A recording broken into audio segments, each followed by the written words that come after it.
Profesor Dr. Din Samsudin berkunjung ke Turki. Apa katanya? Yang Turki saya saksikan sekarang beda dengan Turki 10 tahun yang lalu. Kalau Turki 10 tahun yang lalu saya sholat subuh, masjidnya sepi. Yang ada di sana cuma orang-orang yang udah bau tanah, yang udah mau meninggal dunia.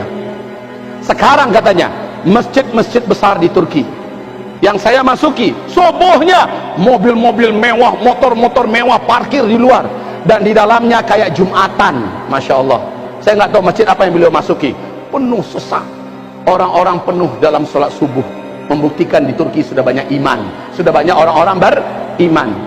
Dan lihat apa yang dikatakan oleh Erdogan, seluruh yang kita capai hari ini karena kita mencampakkan sekularisme, karena kita kembali memegang dan menggenggam Islam erat-erat. Semua capaian kita hari ini karena kita kembali kepada Islam. Makanya Erdogan ini sangat dibenci oleh musuh-musuh Islam, sebab dia bukan hanya ngomong, dia mampu membuktikan. Makanya dalam perundingan di New York bulan Februari 2012 membenarkan bahwa hanya Islam yang punya perangkat sistem yang paling sempurna, yang siap untuk memikul peradaban dan memimpin dunia 2020 ke atas. Hanya Islam.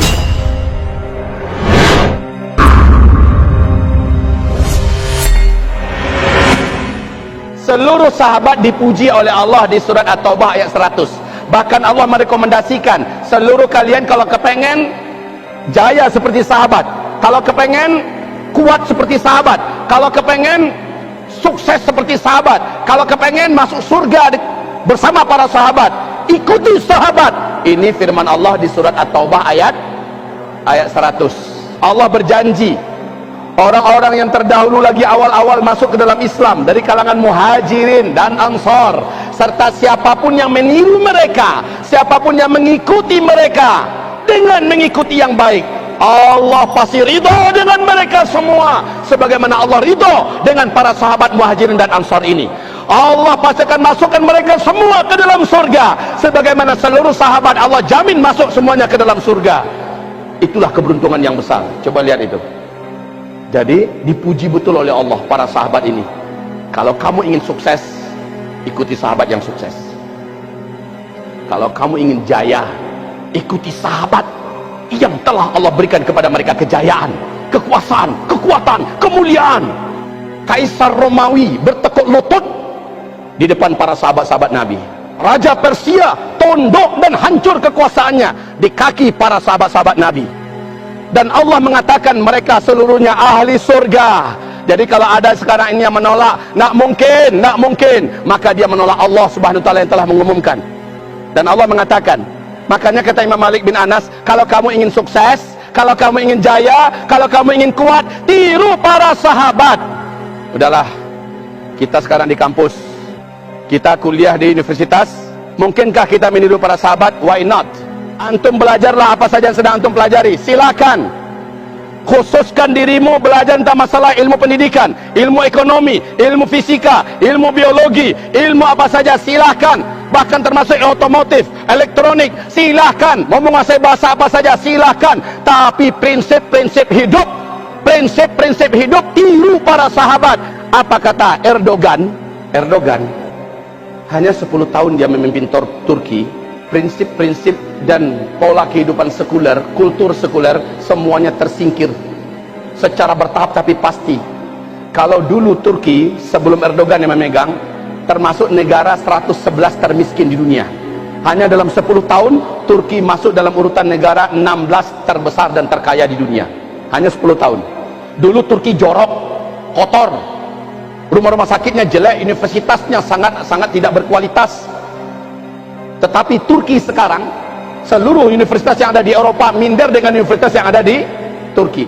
Ketika 2008 terjadi krisis moneter yang menyebabkan banyak negara besar Eropa bertumbangan dan kelimpungan, lalu universitas-universitas menaikkan biaya belajar, biaya para mahasiswanya dinaikkan, beasiswa-beasiswa dicabut, banyak yang diekstradisi. Tetapi malah Turki membuka pintu untuk para mahasiswa yang masuk dengan full beasiswa. Masya Allah. Sekarang rumah sakit termewah yang ada di Eropa adalah Turki, ada di puncak atasnya, paling atas. Maskapai penerbangan Turki 3 tahun berturut-turut mendapatkan penghargaan terbaik nomor 1 dunia. 1 di antara 3 elektronik otomotif terbaik di Amerika, Eropa, Turki pemiliknya salah satunya. Masya Allah Pak, ini kemajuan yang luar biasa. Ekonomi Turki melesat dengan luar biasa. Anak-anak Turki level-level SD sudah bisa diajak berbicara tentang masa depan Turki 10, 20, 30 tahun yang akan datang, live di depan televisi. Kalau di Indonesia, anak-anak kita diajak bicara oleh presiden, kamu mau jadi apa? Kalau Erdogan beda, dilihatnya anak ini punya potensi sampai perguruan tinggi, sampai S1, sampai doktor, dibiayai gratis oleh negara. Masya Allah, ini baru keren.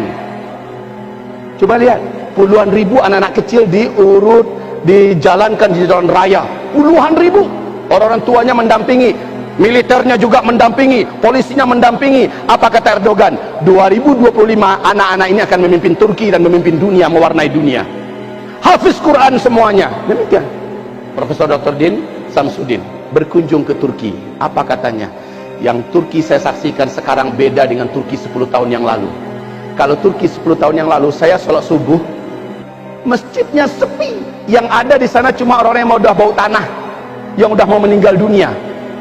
Sekarang katanya, masjid-masjid besar di Turki yang saya masuki, subuhnya mobil-mobil mewah, motor-motor mewah parkir di luar, dan di dalamnya kayak Jumatan. Masya Allah, saya nggak tahu masjid apa yang beliau masuki, penuh sesak, orang-orang penuh dalam sholat subuh, membuktikan di Turki sudah banyak iman, sudah banyak orang-orang beriman. Dan lihat apa yang dikatakan oleh Erdogan, seluruh yang kita capai hari ini karena kita mencampakkan sekularisme, karena kita kembali memegang dan menggenggam Islam erat-erat. Semua capaian kita hari ini karena kita kembali kepada Islam. Allah Allah, makanya Erdogan ini sangat dibenci oleh musuh-musuh Islam, sebab dia bukan hanya ngomong, dia mampu membuktikan bahwa Islam ini ya'lu wa la yu'la alaih. Islamlah yang paling tinggi, tidak ada yang lebih tinggi daripada Islam. 3 kali Pak di Perancis, di kota Paris, 3 kali diadakan adu tanding pakar-pakar hukum dunia. Seluruh negara mengirimkan pakar-pakar hukumnya ke Paris abad 20, mempertandingkan siapakah yang punya sistem, siapakah yang punya undang-undang yang paling sempurna. Berbagai negara mengirimkan. Nah, untuk dunia Islam, Al-Azhar yang dikirim, berdebat, mempertahankan sistem mereka, hukum mereka, undang-undang yang dipakai. Islam dipresentasikan oleh Universitas Al-Azhar. Masya Allah, pada puncaknya Islam ada di ring pertama, nomor 1. Mereka gergetan, ini tahun 20-an. Kemudian hanya hitungan 10 tahun lebih ke depan, diadakan pertandingan kedua. Seluruh negara mengirimkan wakil-wakil terhebatnya yang pakar masalah hukum, pakar masalah undang-undang, pakar masalah pidana, perdata dan sebagainya, dikirim balik. Lagi-lagi Islam ada di ring pertama, nomor 1 memimpin. Dan kembali Islam yang ketiga memimpin dunia. Maka dengan ini Presiden Prancis mengatakan, apapun yang akan kalian buat, kepada kabinetnya ini, apapun yang kalian buat, upayakan tidak jauh meleset daripada kebijakan-kebijakan yang ada di dalam Islam. Masya Allah Pak, karena dia melihat bahwa sistem yang ada dalam Islam ini luar biasa. Bahkan Paus Yohanes Paulus yang sekarang saja mewajibkan agar dunia Eropa hari ini menyediakan perbankan ala syariah Islam. Allah Allah, mereka sudah mengakui Islam ini memang ya'lu wa la yu'la alaih. Makanya dalam perundingan di New York bulan Februari 2012 membenarkan bahwa hanya Islam yang punya perangkat sistem yang paling sempurna, yang siap untuk memikul peradaban dan memimpin dunia 2020 ke atas. Hanya Islam.